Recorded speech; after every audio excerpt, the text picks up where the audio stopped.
शिक्षक साथियों नमस्कार। मेरे चैनल एडुकेटर जी में आपका हार्दिक अभिनंदन है। यह वीडियो वैसे शिक्षक साथियों के लिए है जो प्रधान शिक्षक परीक्षा की तैयारी में लगे हुए हैं, तो उनके लिए सामान्य विज्ञान से 30 से 35 बहुत ही महत्वपूर्ण प्रश्न जो मॉडल सेट से लिए गए हैं। तो चलिए आइए एक एक करके सभी प्रश्नों को प्रारंभ करते हैं। पहला प्रश्न है, घिंघा रोग पनपता है। तो यहाँ 4 विकल्प दिए गए हैं 9 नंबर प्रश्न का। तो यहाँ उत्तर होगा सी, आयोडीन की कमी से। 10 नंबर प्रश्न, रक्त में हल्के पीले रंग के चिपचिपे द्रव को कहते हैं, अर्थात क्या कहा जाता है। इंपॉर्टेंट प्रश्न है। ए, उत्तर होगा प्लाज्मा। 11 नंबर प्रश्न, रक्तचाप मापने के उपकरण को कहते हैं, अर्थात क्या कहते हैं। तो इसका चारों में से उत्तर होगा डी, एस्फिग्मोमैनोमीटर। 12 नंबर प्रश्न, वाष्पोत्सर्जन क्रिया पाई जाती है। यहां दिया हुआ है तो विकल्प में से सही विकल्प हो जाएगा पौधों में, अर्थात विकल्प बी। पौधों के पत्तियों में होती है तो पौधों में कहेंगे। 13 नंबर प्रश्न, निम्नलिखित में किसमें खुला परिसंचरण तंत्र पाया जाता है। तो 13 का विकल्प हो जाएगा सी, तिलचट्टा। इसमें रक्त वाहिनियां नहीं होती हैं, ये एक तरह से थैलेनुमा खुला परिसंचरण वाला जीव होता है। 14 नंबर, रक्त क्या है। अब बड़ा ही इंपॉर्टेंट प्रश्न है, एनसीईआरटी बुक में दिया हुआ है। तो इसमें से सबसे सटीक उत्तर होगा आपका बी, ऊतक है। रक्त को ऊतक माना जाता है। 15 नंबर प्रश्न, मूत्र का पीला रंग किस वर्णक के कारण होता है। 15 नंबर प्रश्न, तो इसका विकल्प हो जाएगा सी, यूरोक्रोम। यूरोक्रोम जो है उसी के कारण मूत्र का रंग पीलापन लिए हुए होता है। 16 नंबर प्रश्न, निम्नलिखित में कौन एक उभयलिंगी जंतु है। तो यहां पे सबसे अंतिम उत्तर डी, केंचुआ। इसमें नर तथा मादा दोनों ही जनन अंग पाए जाते हैं। इंपॉर्टेंट प्रश्न है, एनसीईआरटी बुक में भी है, याद रखना है। 17 नंबर प्रश्न, यूरिया रक्त में कहां से प्रवेश करती है। 17 इंपॉर्टेंट प्रश्न है। सी उत्तर होगा इसका, यकृत से यूरिया रक्त में प्रवेश करता है। तो उत्तर होगा यकृत से। 18 नंबर प्रश्न, जैव आवर्धन प्रदर्शित करने वाला रसायन है। अब यहाँ पे ये भी एनसीईआरटी बुक में दिया हुआ है, डीडीटी जो है इसका पाचन नहीं होता है, फलस्वरूप ये स्टेप बाय स्टेप आवर्धित होता जाता है। तो उत्तर हो जाएगा बी, डीडीटी। 19 नंबर प्रश्न, निम्नलिखित में से कौन एक प्राथमिक उपभोक्ता है। देखिए यहां उपभोक्ता की बात हो रही है, तो प्राथमिक उपभोक्ता का मतलब शाकाहारी ही होगा। तो 19 का सही उत्तर हो जाएगा बी, शाकाहारी। क्योंकि प्राथमिक उपभोक्ता सबसे पहले पौधे को खाएंगे तो वो शाकाहारी कहलाएंगे।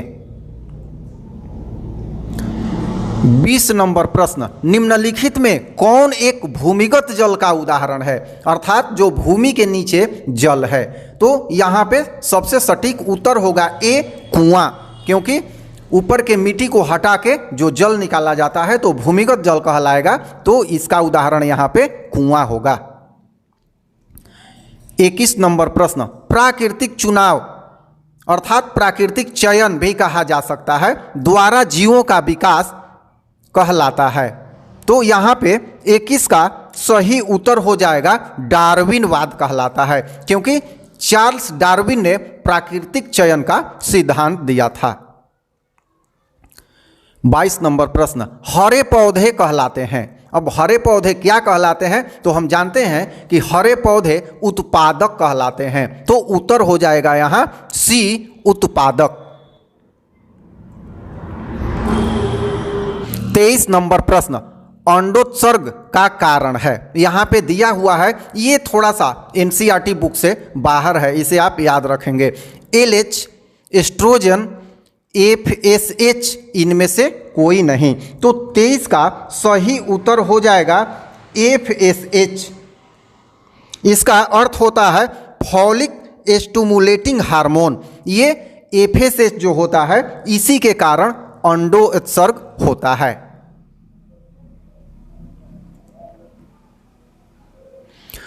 चौबीस नंबर प्रश्न, लैंगरहैंस की द्वीपिकाएं कहाँ पाई जाती हैं? 24 का सही उत्तर हो जाएगा C, अग्न्याशय में पाई जाती हैं। 25 नंबर प्रश्न, थायरॉक्सिन हार्मोन के संश्लेषण में निम्नलिखित में किसका होना आवश्यक है? तो 25 का सही उत्तर हो जाएगा D, आयोडीन का होना। उत्तर होगा D।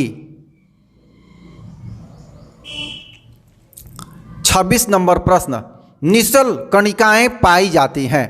26 का सही उत्तर हो जाएगा C, ये न्यूरॉन में पाया जाता है।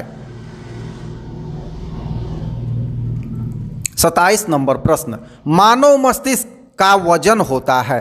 तो 27 का सही उत्तर हो जाएगा C, 1.2 से 1.4 kg। 28 नंबर प्रश्न, निकट दृष्टि दोष अथवा दूरदृष्टि दोष के निवारण हेतु प्रयुक्त लेंस द्वारा बना प्रतिबिंब होता है। मतलब कैसा होता है ये बतलाना है। तो 28 का सही उत्तर हो जाएगा B, काल्पनिक तथा सीधा होता है। 29 नंबर प्रश्न, साइड मिरर के रूप में निम्नलिखित में कौन प्रयुक्त होता है? तो 29 का सही उत्तर हो जाएगा A, उत्तल दर्पण। 30 नंबर प्रश्न अब देखेंगे। 30 नंबर प्रश्न, अवतल लेंस द्वारा प्राप्त प्रतिबिंब होता है। तो 30 का हो जाएगा उत्तर आभासी, सीधा तथा छोटा होता है। 31 नंबर प्रश्न, ऊर्जा का एसआई मात्रक है। तो ऊर्जा का एसआई मात्रक जूल होता है। 32 नंबर प्रश्न, आकाश का नीला रंग होना किस परिघटना का परिणाम है? तो आकाश का नीला रंग होना यहाँ 32 का उत्तर हो जाएगा प्रकीर्णन। ये प्रकीर्णन के कारण नीला परिदृशित होता है। 33 नंबर प्रश्न अब देखा जाए। सामान्य नेत्र के लिए स्पष्ट दृष्टि की न्यूनतम दूरी होती है। न्यूनतम पूछ रहा है तो यहाँ हो जाएगा 25 सेंटीमीटर। उत्तर होगा C। यहाँ ध्यान रहे कभी कभी मीटर और सेंटीमीटर में कन्फ्यूजन हो जाता है और हम ओवर कॉन्फिडेंस में 25 मीटर पे चिन्ह लगा देते हैं, तो ध्यान रखिएगा यहाँ सेंटीमीटर होगा। 34 नंबर प्रश्न, किसी उत्तल लेंस का फोकसांतर 50 सेंटीमीटर है, उसकी क्षमता होगी। तो यहाँ पे सेंटीमीटर है अर्थात 1/2 मीटर है। तो 34 का सही उत्तर हो जाएगा +2 डायऑप्टर, क्योंकि उत्तल लेंस जो होता है हमेशा धनात्मक इसकी क्षमता होती है। तो D इसका उत्तर हो जाएगा। 35 नंबर प्रश्न, एक प्रिज्म कितने सतहों से घिरा रहता है? तो 35 का सही विकल्प हो जाएगा D, 5 सतहों से। देखिए इसमें 3 आयत होते हैं और 2 त्रिभुज होते हैं, ध्यान रखिएगा। तो 3 और 2 5 सतह से घिरा होता है। 36 नंबर प्रश्न, अभिनेत्र लेंस की फोकस दूरी में परिवर्तन किया जाता है, अर्थात किसके द्वारा किया जाता है? तो पक्षमाभि पेशियों द्वारा किया जाता है। उत्तर होगा D, पक्षमाभि पेशियां। 37 नंबर प्रश्न, प्रकाश के परावर्तन के कितने नियम हैं? तो ये हम लोग 8 क्लास से ही जानते हैं। प्रकाश के परावर्तन के 2 नियम हैं।